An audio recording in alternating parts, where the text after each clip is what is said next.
Queridos irmãos, no nosso último culto de 2025, domingo passado, nós falamos sobre a renovação da nossa mente quanto à maneira que oramos. E a palavra de Deus diz: conheçamos e prossigamos em conhecer ao Senhor. Isto está em Oséias capítulo 6, versículo 3. Conheçamos e prossigamos em conhecer ao Senhor, porque Ele a nós virá como chuva serôdia que rega a terra. Realmente Deus irá nos abençoar à medida em que nós o buscamos, e essa chuva serôdia é aquela chuva fora de época, uma chuva que vem e que nos abençoa, como os presentes, como os milagres inesperados de Deus, que nos surpreendem e nos abençoam, e o desejo do nosso coração é que assim seja nas nossas vidas, nesse ano de 2026, irmãos queridos. Na semana passada nós falamos sobre o texto de Isaías capítulo 9, versículo 6, texto que o Mauro, ele recitou aqui para os irmãos: um menino nos nasceu, um filho se nos deu, o governo está sobre os seus ombros, e o seu nome será maravilhoso conselheiro, Deus forte, Pai da eternidade e príncipe da paz. Nós falamos sobre essa questão de ele ser o nosso Pai da eternidade, o nosso Pai eterno. E quando eu pedi para os irmãos na semana passada para imaginarem, uma conversa íntima, e eu pedindo para os irmãos que você descrevesse como foi o seu relacionamento com o seu pai, é certo que muitos sentimentos distintos brotam dos nossos corações. Alguns sentem gratidão quando pensam nisso, emoções de gratidão, segurança e amor afloram. Outros, é normal, entre nós podem sentir dor, ausência, medo e rejeição quando pensam no seu pai, no seu relacionamento paterno. Nada nos forma tanto quanto a figura de um pai, e isso explica porque falar de Deus como pai desperta emoções profundas em nós. Muitas vezes nós projetamos no Pai do céu essas experiências que tivemos com o pai terreno, e é aqui que muitos de nós precisamos ter uma mudança de mentalidade.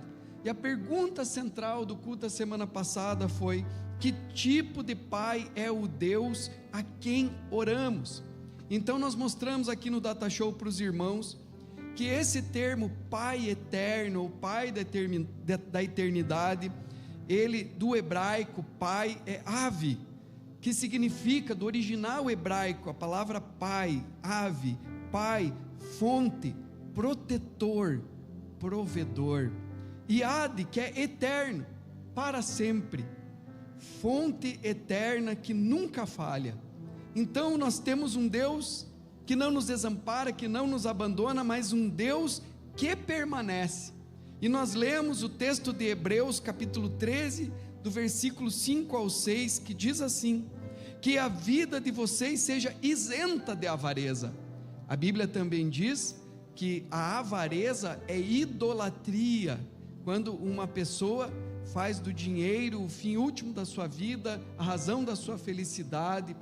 Um avarento, um idólatra. E aqui diz que a Bíblia de vocês seja isenta de avareza.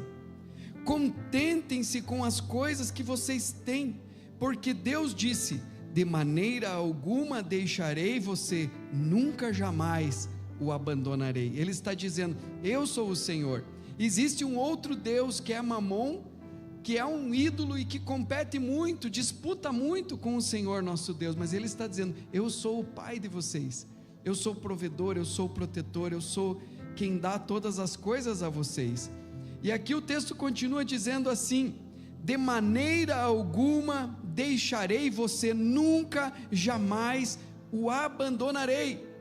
Assim, afirmemos confiantemente, assim nós, eu e você, podemos ter esta fé, este firme fundamento, e podemos afirmar confiantemente. Afirmemos confiantemente. Eu convido você a afirmar isto comigo.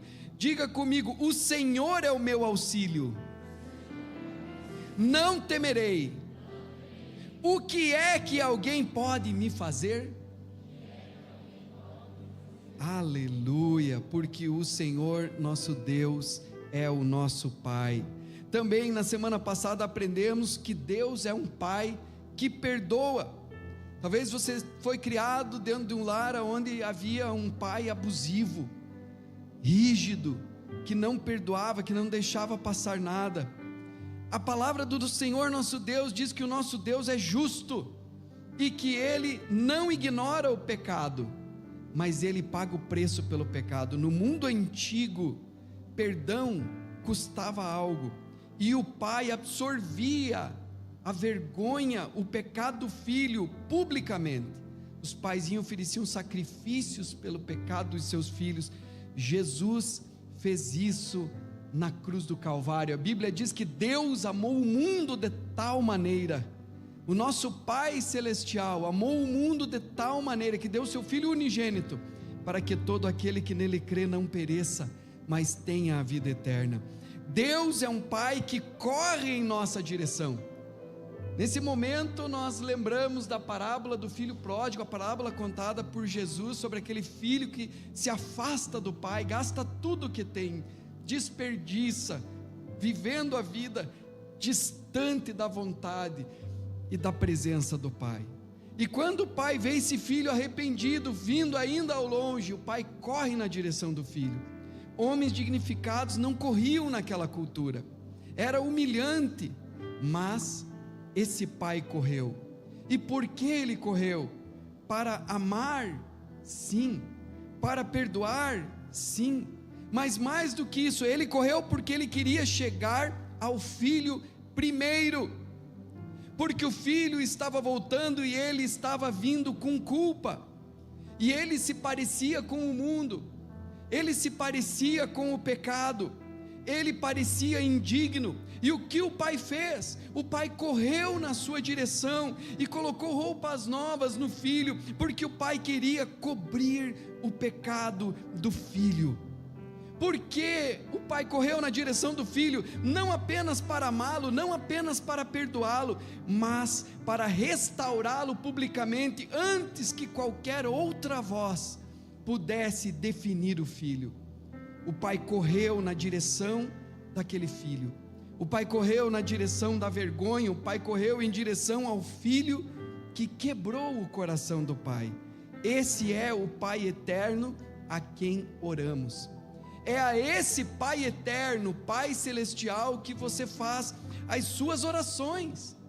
E eu quero iniciar lendo Romanos capítulo 8, versículo 31 a 32, que diz assim: que diremos então à vista destas coisas? Se Deus é por nós, quem será contra nós? Aquele que não poupou o seu próprio filho, mas por todos nós o entregou, será que não nos dará graciosamente com ele todas as coisas? Vejam que tremendo amor nos ama o Senhor, que não poupou o seu filho. E aí nós podemos ficar com essa indagação: aquele que entregou o seu filho por nós, como não dará juntamente com ele graciosamente todas as coisas? Por isso as nossas orações podem ser diferentes. Nós podemos orar com a consciência limpa e tranquila, e a Bíblia diz isso: entrem pelo novo e vivo caminho que ele vos abriu pelo véu, livres de má consciência e com o coração cheio de fé. Acheguem-se pela carne, pelo sangue do Senhor Jesus. Mateus capítulo 7, versículo 7 a 11 diz: peçam e lhes será dado, busquem e acharão, batam e a porta será aberta para vocês. Por quê, irmãos? Porque nós estamos batendo na porta do nosso Pai Celestial.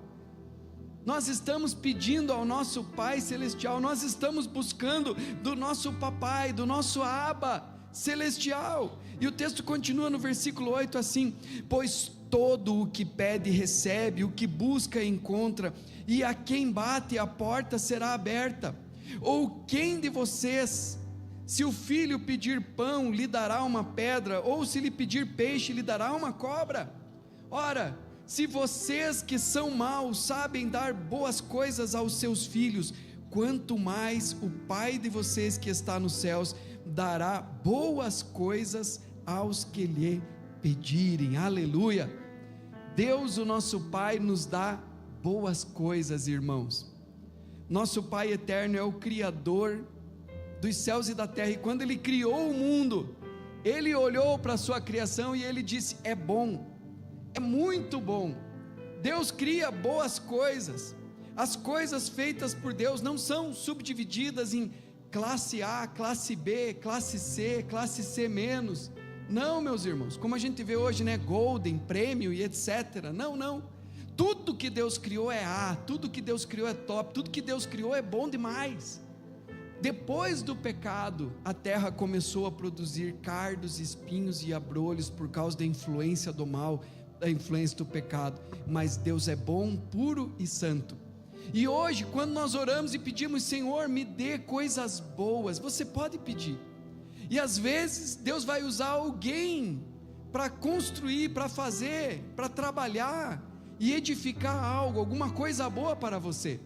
Aí sim, quando o homem bota a mão para transformar o que Deus criou, aí tem A, B, C, conforme o público, conforme a qualidade. E muitas vezes nós temos que pensar nisso também a respeito do nosso trabalho, porque o nosso trabalho, a nossa mão de obra, aquilo que nós botamos as nossas mãos para fazer, podem ou não refletir a glória do Senhor. Por isso, tudo que nós fizermos, diz o texto sagrado, por palavras ou por obras, nós devemos fazer para a glória do Senhor nosso Deus. Deve refletir a glória do Senhor nosso Deus. E aí, meus irmãos, quando um servo de Deus está orando: Senhor, me dê coisas boas, me abençoe, talvez Deus use a sua vida como resposta da oração desta pessoa, dependendo se o teu trabalho não for ruim, se o teu trabalho não for de má qualidade. Senão, provavelmente Deus não vai poder usar a sua vida como resposta da oração de alguém. Mas Deus realmente quer nos dar coisas boas. Coisas boas é o que Deus dá aos seus filhos.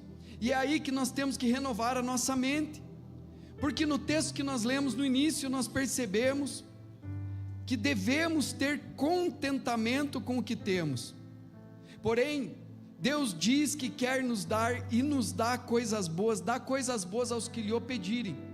E aqui não é apenas espiritual, porque o contentamento é um atributo espiritual daqueles que foram libertos, daqueles que já não colocam mais a sua felicidade ou o seu valor, ou o valor das outras pessoas nos bens que elas ou que você possui.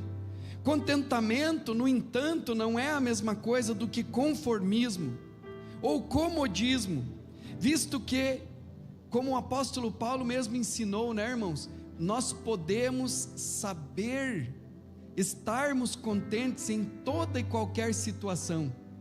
O apóstolo Paulo diz: eu sei ter contentamento, eu tenho contentamento, eu aprendi a estar contente, tanto a tendo em abundância, quanto a padecendo necessidade, posso todas as coisas naquele que me fortalece, aleluia. Isso é contentamento. A pessoa está feliz e alegre com o que ela tem, mas ela não está acomodada. Ela sabe que Deus é Pai e que ela pode buscar coisas maiores e melhores, porque ela serve a um Deus grande, aleluia. E aí nós podemos pedir segundo a capacidade, o poder de Deus para nos dar. Será que Deus tem poder para nos dar, irmãos? A Bíblia diz que Ele é poderoso para operar em nós muito mais do que pedimos ou imaginamos, segundo o poder que em nós opera. Então, quando eu peço para Deus, meu Pai, eu peço segundo Ele pode me abençoar, e eu sei que Ele pode me abençoar muito, Ele pode me dar muito, segundo, não a minha capacidade, mas segundo a sua capacidade. Ah, pastor, alguém pode estar questionando, mas será que nós podemos buscar coisas materiais? Será que podemos buscar coisas supérfluas do Senhor? Será que não devemos buscar apenas as coisas que são essenciais? E aí, irmãos, eu creio que nós devemos ser equilibrados com isso. E então nós nos lembramos das bodas de Caná da Galileia, quando Jesus estava num casamento e terminou o vinho, e diz a Bíblia que Ele transformou água em vinho, e eu creio, irmãos, que aquele vinho das bodas de Caná da Galileia era não alcoólico, era o suco da uva tirado do cacho, era o vinho novo, aleluia, não fermentado, não envelhecido, porque se Deus nos dá coisas boas, Deus não vai nos dar coisas que fazem mal para a nossa saúde, amém? E manguaça, mesmo uma dose padrão, se você colocar na cachola, vai matar neurônio, vai te fazer mal, vai te prejudicar. Então, certeza, irmãos, no meu coração, que aquele vinho era vinho novo, era vinho bom demais, era suco da vida, aleluia, vinho não fermentado, vinho não alcoólico. E o interessante, irmãos, é que ele transformou água em vinho. Água é essencial, sem ela nós não vivemos, mas o vinho é supérfluo, e ele transformou água em vinho. E quando o mestre Sala bebeu a água transformada em vinho, ele ficou admirado. Ei, de onde veio esse vinho? A maioria das pessoas coloca o vinho bom no início da festa e depois o vinho inferior, mas vocês guardaram o melhor vinho até agora, aleluia. É isso que o Senhor faz, irmãos. Alguém pode estar dizendo, mas isso está soando, pastor, materialismo. Mas meus irmãos, o nosso corpo é material. Um bom livro que nós venhamos ganhar, hoje eu ganhei um livro aqui no início do culto, é algo material. Nós estamos na terceira dimensão da matéria, e a Bíblia diz isso, que as coisas que existem, as coisas materiais vieram das que não existem, e essa é a nossa fé. Nós cremos que os mundos foram formados pela palavra de Deus, e Ele trouxe à existência coisas materiais. Em 1 Timóteo capítulo 6, versículo 17 a 19, diz assim a palavra do Senhor: exorte os ricos deste mundo a que não sejam orgulhosos, nem depositem a sua esperança na instabilidade da riqueza, mas em Deus, que tudo nos proporciona ricamente para o nosso, leiam aqui, irmãos, para o nosso, é para o teu prazer, é para o prazer que Deus nos proporciona. E aí o Senhor continua dizendo, que eles façam o bem, sejam ricos em boas obras, generosos em dar e prontos a repartir, ajuntando para si mesmos um tesouro que é sólido fundamento para o futuro. Nosso fio nuclear deste ano é sólido fundamento, construindo sobre a rocha para o futuro, a fim de tomarem posse da verdadeira vida. Nós sabemos, irmãos, que a nossa vida, os nossos valores, que as coisas que trazem sentido, significado, não são desse mundo, mas que as coisas espirituais, os valores de Deus, sim, estes sim, agregam valor aos nossos corações e à nossa vida. E aqui a palavra do Senhor está dizendo justamente isso. Tem um texto, irmãos, que diz que é mais fácil um camelo passar pelo fundo de uma agulha do que um rico entrar no reino dos céus. Mas por quê, irmãos? Por causa justamente do ídolo, da avareza, da confiança no dinheiro, de colocar o dinheiro acima de Deus. E a palavra de Deus diz que se você é fiel no pouco, sobre o muito o Senhor vai te colocar. É mais fácil, justamente, obviamente, alguém ganha R$200 e dá o dízimo R$20, isso é fácil. Quem que não dá o dízimo de 20 pila, irmãos? Mas quando uma pessoa fica rica, milionária, fica muito mais difícil. Então, ser fiel no pouco e sobre o muito te colocarei, diz a palavra do Senhor. E aqui o texto está afirmando, é possível sim, um rico entrar no reino dos céus. No entanto, que eles façam o bem, sejam ricos em boas obras, generosos em dar, prontos a repartir, e juntem para si mesmos um tesouro que é sólido fundamento para o futuro, a fim de tomarem posse da verdadeira vida, aleluia. Isaías capítulo 55, versículo 1 a 2, diz assim: todos vocês que têm sede, venham às águas, e vocês que não têm dinheiro, venham, comprem e comam. Sim, venham e comprem, sem dinheiro e sem preço, vinho e leite. Por que vocês gastam o dinheiro naquilo que não é pão, e o suor naquilo que não satisfaz? ouçam com atenção o que eu digo, comam o que é bom, e vocês irão saborear comidas deliciosas. Numa outra passagem bíblica diz: se atentamente vocês ouvirem a minha voz e fizerem conforme eu vos ensino, então vocês vão comer o melhor desta terra. Deus verdadeiramente nos abençoa, irmãos. O texto está falando aqui de um aprazimento de alma, de um desfrute das coisas que o Senhor nos dá, porque muitas vezes as pessoas, quando colocam o alvo e a felicidade nestas coisas, elas gastam o seu dinheiro naquilo que não é pão, naquilo que não sustenta. Pão aqui no sentido espiritual, algo que realmente alegra, algo que realmente preenche, algo que realmente satisfaz. Como hoje, irmãos, a alegria de estarmos na casa do Senhor e podemos nos assentar à mesa do Senhor e comungarmos com amor, repartirmos desse pão, e isto produz alegria aos nossos corações. Da mesma forma, quando com singeleza e amor você se reúne com a sua família, com os seus filhos, e você senta à mesa e você tem a presença do Senhor ali, com a presença do Senhor, como o hino que nós cantamos aqui, na presença do Senhor, isto sim nos satisfaz, isto sim enche os nossos corações. E o Senhor está fazendo aqui um convite, irmãos, mas esse convite não é para sempre. Esse convite tem prazo de validade. Na continuidade, no versículo 6, Isaías 55, 6 diz assim: busque o Senhor enquanto pode ser encontrado, invoquem-no enquanto Ele está perto. Que o ímpio abandone o seu caminho e o homem mau os seus pensamentos. Converta-se ao Senhor, que se compadecerá dele, e volte-se para o nosso Deus, porque é rico em perdoar. Esse texto não é apenas para os israelitas, é um texto profético de Isaías, e Isaías, o livro inteiro de Isaías é profético, irmãos, e fala sobre o Messias. Então este texto é também para todos os seres humanos da face da terra. É um convite para que se voltem ao Deus Pai, para que se voltem para a sua justiça, para que se arrependam nos seus corações e com toda humildade se voltem para Deus, se voltem para aquele que verdadeiramente os ama e quer salvá-los, para que sejam restaurados a comunhão, a mesa e a bênção de Deus.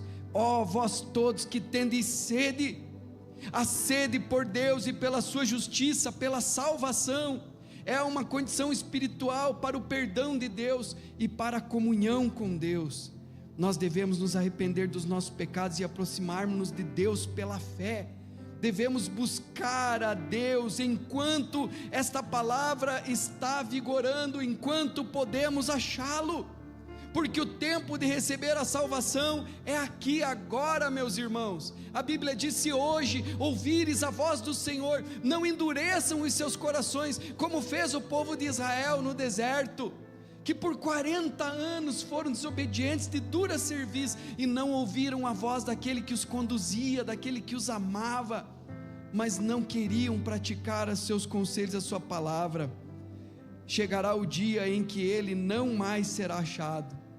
Nós clamaremos, buscaremos, mas o Senhor não mais será achado, conforme Hebreus 3, 7 a 11.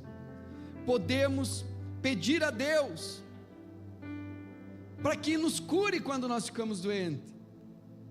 Ficamos doentes: Senhor, me cure, Pai. Mas podemos pedir sabedoria, podemos pedir para que você se alimente melhor, com mais qualidade, indo a um nutricionista talvez, se for necessário, fazendo exercícios físicos, para não ficar doente. Ah, pastor, mas isso é vaidade. A religião, irmãos, tem reprimido os desejos que o ser humano tem de prosperar, de ir adiante, de melhorar, de ter um pouco mais.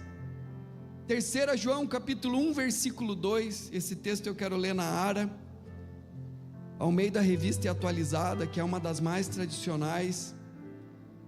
3 João capítulo 1 versículo 2 diz assim: amado, acima de tudo faço votos por tua prosperidade e saúde, assim como é próspera a tua alma.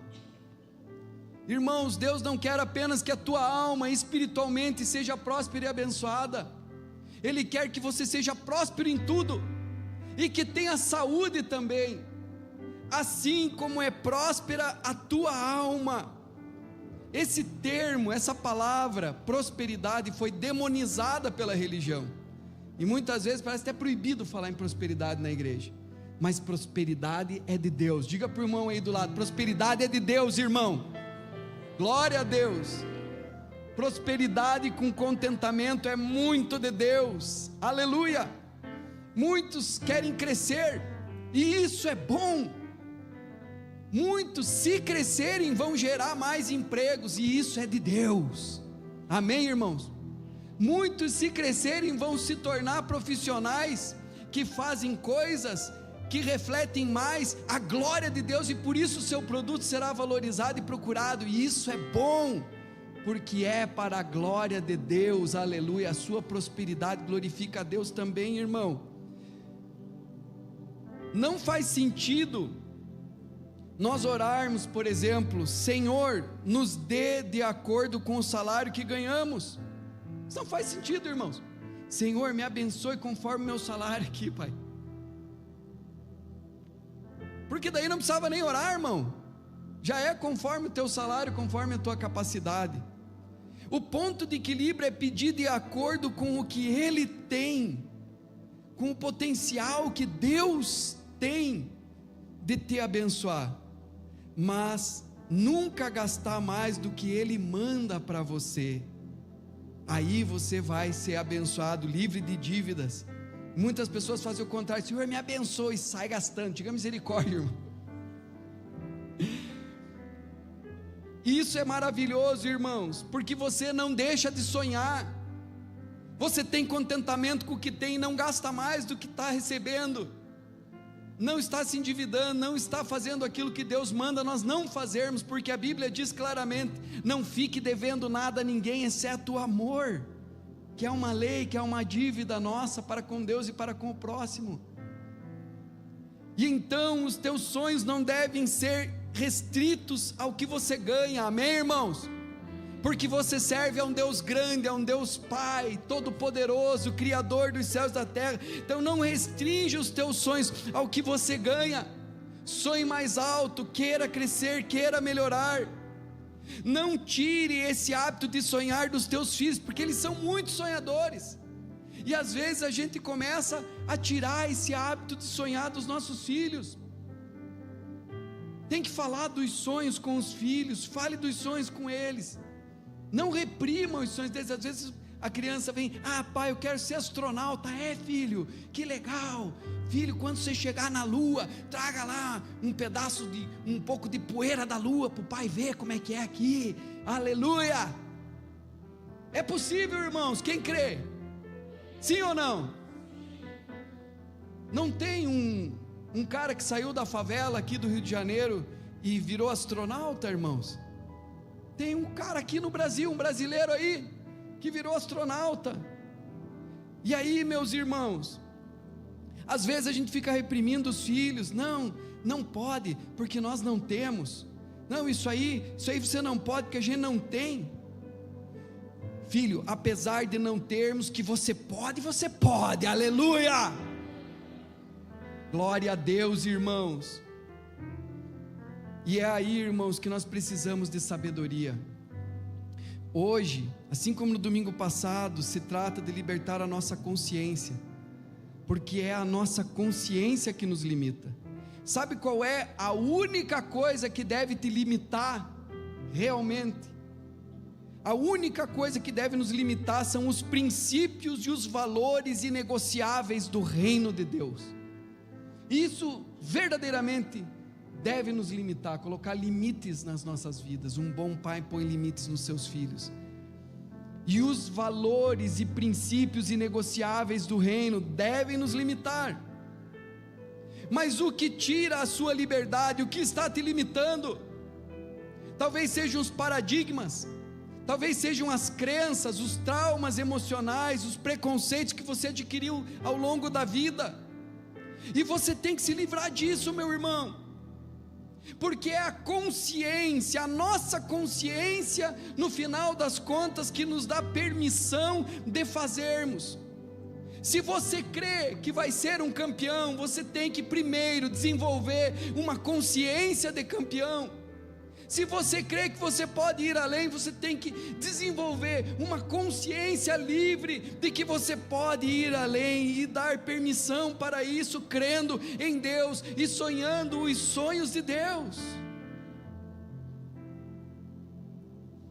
Deus criou um universo, tanta coisa rica, irmãos, tanta riqueza, tantos recursos naturais. E Ele não é um pai opressor que criou tanta riqueza, tanta coisa maravilhosa, e aí quando se diz: Senhor, me dê coisas boas, eu quero melhorar, não, você não pode, você tem que ser pobre. Não, daí Deus não é pai. É ou não é, irmãos? Provérbios capítulo 4, versículo 5 diz assim: adquira a sabedoria, adquira o entendimento, não se esqueça, nem se afaste das minhas palavras. Porque o grande problema é esse, irmãos. Por isso Davi orou dessa maneira: Senhor, não me dê muito para que eu não me desvie de ti, também não me dê tão pouco que eu necessite roubar.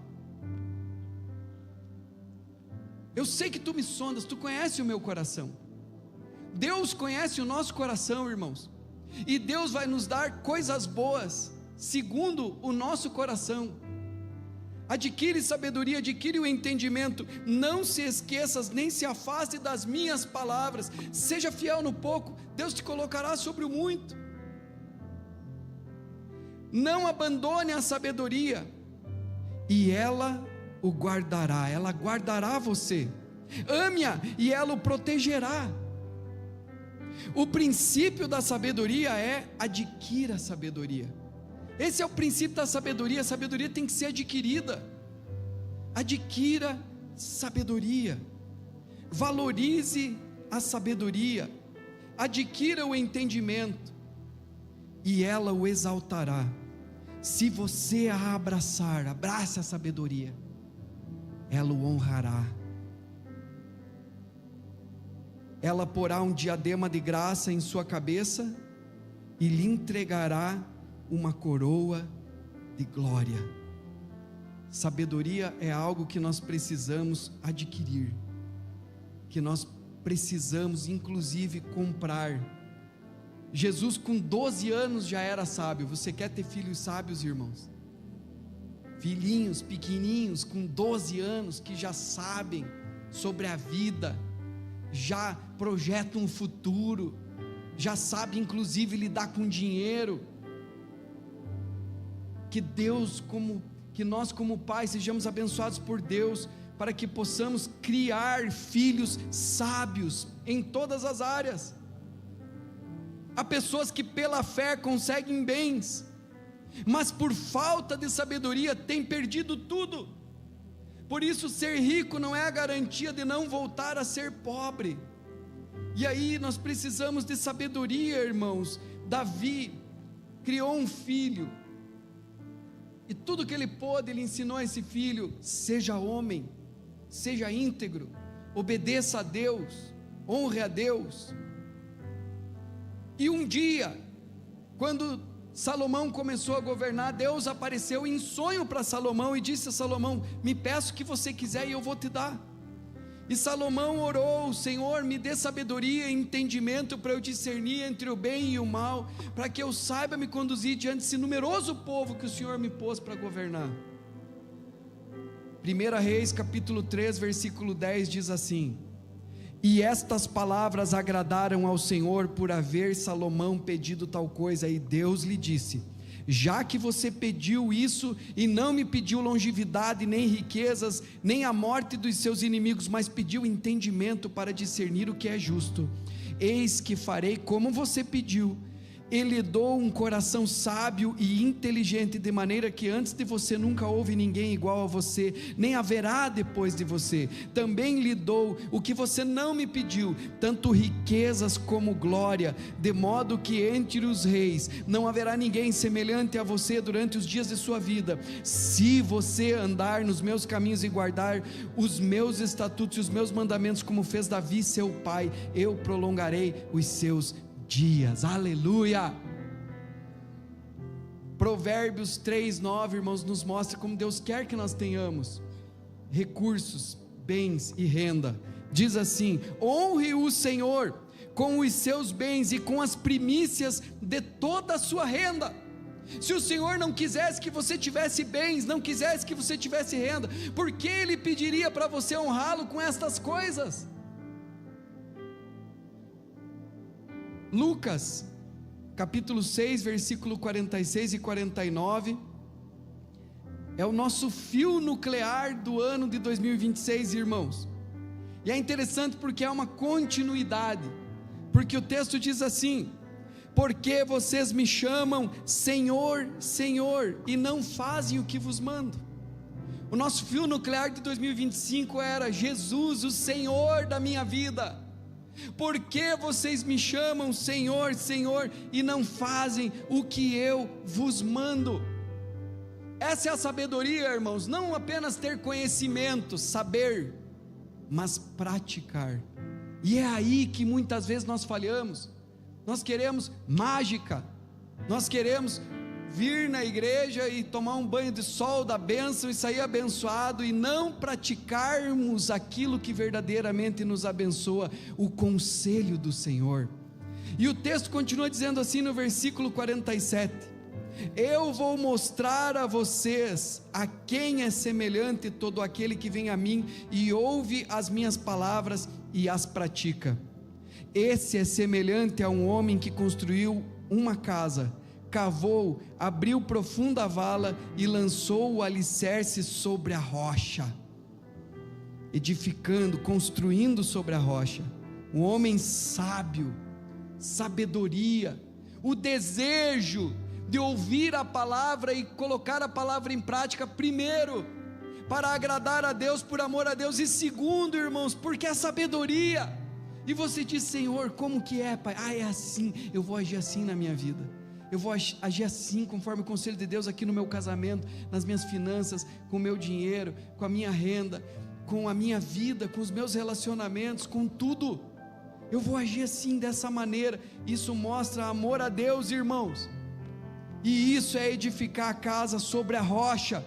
Quando veio a enchente, as águas bateram contra aquela casa e não a puderam abalar, por ter sido bem construída. Mas o que ouve e não pratica é semelhante a um homem que construiu a casa sobre a terra, sem alicerces, e quando as águas bateram contra ela, logo desabou, e aconteceu que foi grande a ruína daquela casa. Se Deus não quisesse que você tivesse casa, que você construísse bens, Ele usaria outro exemplo, mas Ele usa esse exemplo. Aquele que ouve e pratica está construindo a casa sobre a rocha, e então veio a inundação, combateu contra aquela casa, mas a riqueza daquela pessoa não se abalou, porque estava edificada sobre os fundamentos eternos de Deus, da palavra, dos princípios de Deus. Mas aquele outro investiu, colocou a sua riqueza, e quando veio a enchente, a inundação, grande foi a sua ruína. O que nós estamos falando aqui, irmãos, é um fundamento para a vida eterna, porque muitas pessoas constroem na areia, porque constroem só para essa vida, e quando vem a enchente, e a pessoa está lá nos últimos suspiros, num corredor de UTI, sabendo que ele vai partir naquele momento, ele diz: Senhor, o que eu fiz, meus méritos, minhas riquezas, minhas coisas, para quem que vai ficar isso aí? Diga misericórdia. Quando nós escutamos estas coisas, irmãos, nós somos livres para podermos construir, para podermos sonhar com consciência livre.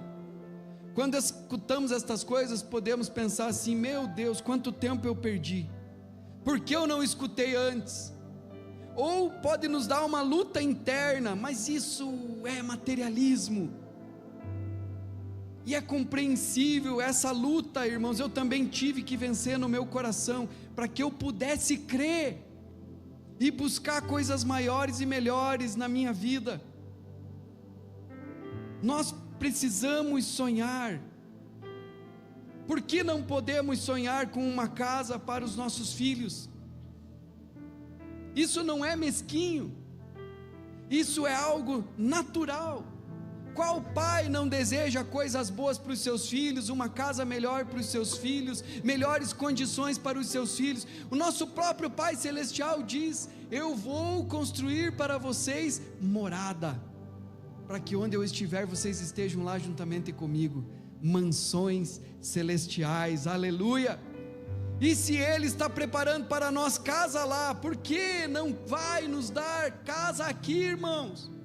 E eu creio, irmãos, que Deus anela muito mais em relação a isso na sua vida do que você mesmo, porque Ele é Pai, Ele é bom, e Ele sabe dar boas coisas aos seus filhos. A Bíblia fala de trabalho. Os irmãos sabiam disso? Às vezes as pessoas se uriçam, quando a gente vai falar sobre isso, mas a Bíblia fala de trabalho, irmãos, é parte essencial da fé cristã. A Bíblia diz que Deus fez 6 dias para trabalhar e 1 para descansar, viu, irmão? Diga para o irmão do lado, viu, irmão? 6 dias para trabalhar, 8 horas por dia, 12 horas por dia, e 1 para descansar. E aí as pessoas dizem assim: não, pastor, vai falar sobre isso aí na igreja. Meu irmão, esse é um tema que a Bíblia trata, e do qual nós não podemos nos abster como igreja. 1 Coríntios capítulo 7, versículo 33, o negócio está estreitando. Diga para o irmão aí, o negócio está estreitando, irmão. Vai ficar desconfortável aqui o negócio. Ô pastor, primeiro dia do ano, pastor. Aleluia, glória a Deus. 1 Coríntios 7, 33 diz assim: mas o que se casou cuida das coisas do mundo e de como agradar a esposa. As irmãs já deram uns amém aí. Não é fácil, né, irmãos? Aqui cuida das coisas do mundo, irmãos, é das responsabilidades terrenais, porque você não é anjo, meu irmão. Se converteu, virou anjo, não precisa, cai tudo do céu, não precisa mais trabalhar nem nada. Diga misericórdia. Não dá para nós nos abstermos das nossas responsabilidades terrenais. Não adianta você inventar alguma filosofia, meu irmão. Veja o que a Bíblia diz sobre isso. 2 Tessalonicenses 3, versículo 10 diz assim: porque quando ainda estávamos com vocês, ordenamos isto: se alguém não quer trabalhar, também não coma. É forte, né, irmãos? Radical. E às vezes a gente vê homem grande, forte, saudável, pedindo dinheirinho, numa cidade que nem Caçador, que às vezes o pessoal tem que colocar outdoor aí, tem serviço aqui, venham aqui trabalhar, que a gente está precisando. Misericórdia, né, irmãos? 1 Timóteo capítulo 5, versículo 8 diz assim: se alguém não tem cuidado dos seus, e especialmente dos da própria casa, esse negou a fé e é pior do que o descrente. Aqui, cuidado, se alguém não tem cuidado dos seus, no grego original bíblico, muitas palavras da nossa língua portuguesa vêm do grego, e esta é uma palavra que vem do grego. Essa palavra, se alguém não tem cuidado aqui no grego original, é pronoeu, que é a palavra prover. Se alguém não prover para os seus, e principalmente para os da sua casa, negou a fé e é pior do que o infiel, é um apóstata, abandonou a fé, apostasia, irmãos. Então nós temos como família responsabilidade de cuidar e prover para nossa esposa, para os nossos filhos e para os nossos idosos. Responsabilidade, irmãos, é nossa, é sua, primeiramente. Provérbios capítulo 24, versículo 27 diz: esse aqui é tremendo, irmãos. Esse aqui não tem nem como debater. que debater aqui com Salomão é igual você ir querer debater com o Messi como é que tem que cobrar o pênalti. Não, ô Messi, não é assim, homem, tem que ir mais assim, ó. Diga misericórdia, irmãos. Isso aqui não tem nem debate. Diz assim, ó: cuide dos seus negócios lá fora, apronte a lavoura no campo, e depois edifique a sua casa. E aí, irmãos, a interpretação judaica, porque os judeus são até hoje o povo que mais prospera no mundo, e eles usam o Antigo Testamento, eles se fundamentam no Antigo Testamento, e a interpretação judaica para esse texto: cuide dos seus negócios lá fora, apronte a lavoura no campo, e depois edifique a sua casa. A interpretação é a seguinte: no judaísmo este provérbio ensina ordem, prioridade e responsabilidade. Cuide dos teus negócios lá fora refere-se ao sustento, ao trabalho produtivo, especialmente naquele contexto agrícola. Prepare o teu trabalho no campo, antes de você pensar em conforto, estabilidade, na questão pessoal, na expansão pessoal. O homem deve garantir o meio de subsistência, o seu trabalho, o seu negócio. Depois edifique a sua casa. A casa pode ser entendida literalmente, construção, família, e também de forma ampliada, vida doméstica, legado, estabilidade, ordem e intencionalidade. Primeiro responsabilidade, depois conforto. Isso é ético, irmãos. Não começar projetos sem base econômica e planejamento, evitar decisões impulsivas, como formar família ou assumir compromisso sem uma estrutura mínima. E o Talmud, o Kiddushin, ecoa essa ideia quando ensina que os pais devem ensinar um ofício ao filho, ajudá-lo a estabelecer-se, e só então incentivá-lo a se casar. Meus irmãos, Deus manda trabalhar 6 dias. Então, irmão, antes de casar tem que trabalhar 6 dias, viu, irmão? Às vezes o adolescente, né, está namorando lá, eu fico pensando, meu Deus, mas vai namorar quantos anos até conseguir casar, gente? Vai cair no pecado, está tudo errado, está invertido, né, irmãos? Então, primeiro prepare o teu trabalho lá fora, prepare tua lavoura, prepare o teu negócio. Às vezes a pessoa faz uma empresa, começa a dar um dinheirinho, o que ele faz? Vai lá no caixa da empresa, tira, já compra um carro, prestação R$2.500, R$3.000, e aí a empresa fica sem capital de giro. Diga misericórdia, irmãos. Primeiro faça as coisas, depois você faz isso daí, porque primeiro você investe no trabalho, porque é do trabalho que vai vir o carro, é do trabalho que vai vir a casa. Eu fico pensando nos jovens, já vai lá, já compra um carro, já uma Bíblia, né? 2.000 e pouco de prestação. Imagine, irmãos, você tem algo ao teu favor, que é a tua juventude. Imagine você pegar 2.000 e poucos reais e você investir, guardar, para depois você fazer um investimento, empreender, fazer dinheiro, multiplicar. Entende, irmãos? Sabedoria, né? Em nome de Jesus, glória a Deus. Muitas pessoas fazem tudo ao contrário, né, irmãos? Então, primeiro estabilidade, primeiro invista lá onde tem que ser investido. Depois, irmão, viajarada, carro, essas coisas aí que é só, né? Só para gastar. Sabedoria de Deus aqui, irmãos. Nós saímos todos os dias para trabalhar 8 horas por dia. E como que nós não vamos falar desse tema na igreja? Às vezes, irmãos, por falta de sabedoria, quando você vai se ajoelhar, você fala com Deus sobre a crise financeira. Senhor, meu problema financeiro, Pai. Mas o que está te colocando de joelho? Não é Deus, é o mamon. Mas você deveria dobrar os teus joelhos, e o único que deveria fazer você dobrar os joelhos é Deus, irmãos. Porque quando nós dobramos os joelhos, nós podemos buscar o Senhor. Senhor, me dê sabedoria. Eu estou aqui de joelhos dobrados porque eu quero te conhecer mais e melhor. Claro, irmãos, que às vezes entra uma crise no mundo, uma crise no mercado, um problema, e ninguém está livre disso, de uma quebra, de um problema, e aí nós vamos orar: Senhor, tenha misericórdia de nós, abençoe-nos, seja o nosso provedor agora, salve-nos, sustente-nos. E Deus é bom, Deus é poderoso, mas Deus quer nos dar sabedoria, irmãos, para nós não precisarmos fazer esse tipo de oração.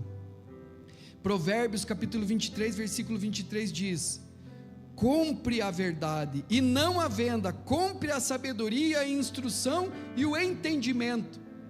Existem 3 maneiras bíblicas pelas quais nós podemos adquirir sabedoria, e uma delas é comprar, irmãos. A outra, pedir a Deus. Tiago capítulo 1, versículo 15, versículo 5, Tiago capítulo 1, versículo 5 diz: se alguém tem falta de sabedoria, peça a Deus, que a todos dá liberalmente e não censura você de estar pedindo isso. Deus não te censura, mas Deus dá. Peça, porém, com fé, não duvidando, porque o que duvida é semelhante à onda do mar impelida e agitada pelo vento, um inconstante. Não pense tal homem que receberá algo do Senhor. Então peça sabedoria e creia que Deus te dá sabedoria, e quando você estiver diante de um desafio, creia que você é sábio e o Senhor te abençoará. Amém, irmãos? Provérbios capítulo 3, versículo 20, outra maneira muito inteligente: quem anda com sábios, sábio será, mas o companheiro dos tolos acabará mal. Veja com quem você está andando. Tem aquele dizer popular, né? Me diga com quem andas que eu te direi quem és. Tem outro versículo bíblico que diz: as más conversações corrompem os bons costumes. Tem uma propaganda, irmãos, que mostra assim: 4 pessoas, 3 fumando e 1 observando. Daí a foto seguinte está os 3 fumando. Daí a moral da história, né? A outra fotografia: 4 pessoas, 3 correndo, bem melhor que fumar, né? Vamos, Cooper, aleluia. 2026, quem vai começar? Levante a mão. Ô glória, temos uns aí, aleluia. Tem uns que já estão, né, irmãos? Já estão no negócio, veio de fumar. Vamos correr, irmãos. Ó, ar puro.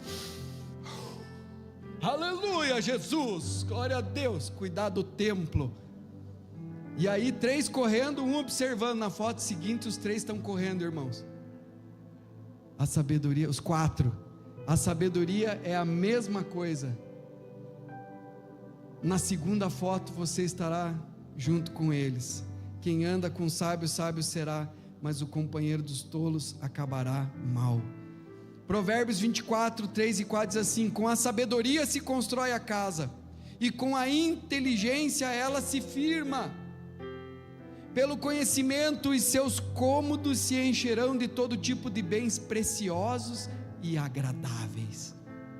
Os cômodos, irmãos, se enchem de bens preciosos e agradáveis. Aleluia. A sabedoria traz isso. Deus quer que você tenha casas, porque está escrito na palavra. Se Deus não quisesse, Deus não ia dar receita aqui, irmãos, para como fazê-lo, mas Deus deixou a fórmula, e se Ele deixou a forma, é porque Ele anela mais por isso na sua vida do que talvez você mesmo. Se lembre que o nosso Deus é Pai. Vamos nos pôr em pé, irmãos. E o nosso Pai dá boas coisas. Se você pedir, se você buscar, Deus dá boas coisas.